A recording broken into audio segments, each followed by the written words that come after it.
У Абхазии новый президент. Сегодня Бадра Гунба, победивший на выборах главы республики, официально вступил в должность. Во время своей инаугурационной речи Гунба поблагодарил руководство России и нашего президента за многолетнюю помощь и поддержку Абхазии. В свою очередь, Владимир Путин в поздравительной телеграмме.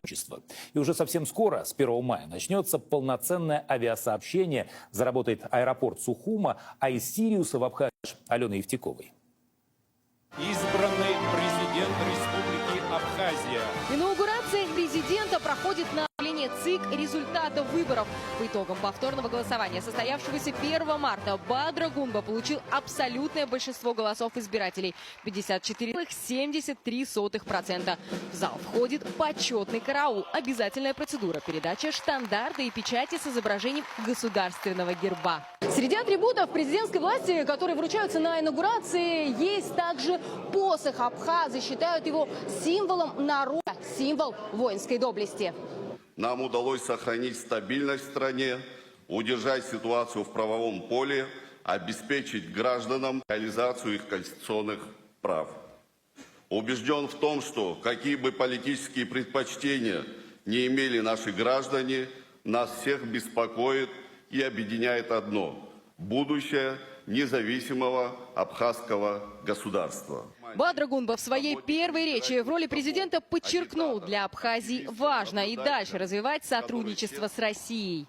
Военное, экономическое, политическое и гуманитарное сотрудничество с Российской Федерацией обеспечивает безопасность Абхазии. Народ Абхазии благодарен руководству Российской Федерации, лично Владимиру Владимировичу Путину, за помощь и поддержку, которой на протяжении многих лет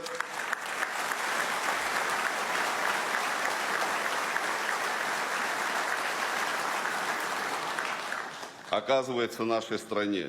На церемонии инаугурации присутствовало около 700 человек, в том числе послы Венесуэлы, Никарагуа и президент Южной Осетии Алан Гаглоев. Первый заместитель руководителя администрации президента России Сергей Кириенко в знак уважения поприветствовал собравшихся на абхазском и зачитал поздравительное обращение от российского лидера Владимира Путина. Отношения между нашими странами развиваются в духе дружбы и союзничества. Рассчитываю, что ваша деятельность во главе государства будет способствовать их дальнейшему упрочнению. Братские народы России и Абхазии связаны общей историей.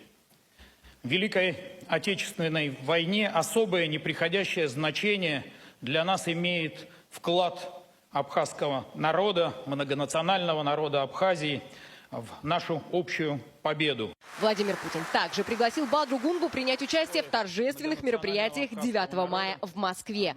Россияне и абхазы – добрые соседи и всегда стояли плечом к плечу и в горе, и в радости. Южная республика с теплым Черным морем и неповторимым кавказским колоритом в топе запросов у наших соотечественников из года в год. В этом курортном сезоне вообще ожидается наплыв туристов, тем более, что созданы все условия. Уже через месяц, с 1 мая, в реконструированный благодаря российским инвестициям аэропорт Сухума полетят регулярные рейсы из ряда наших городов.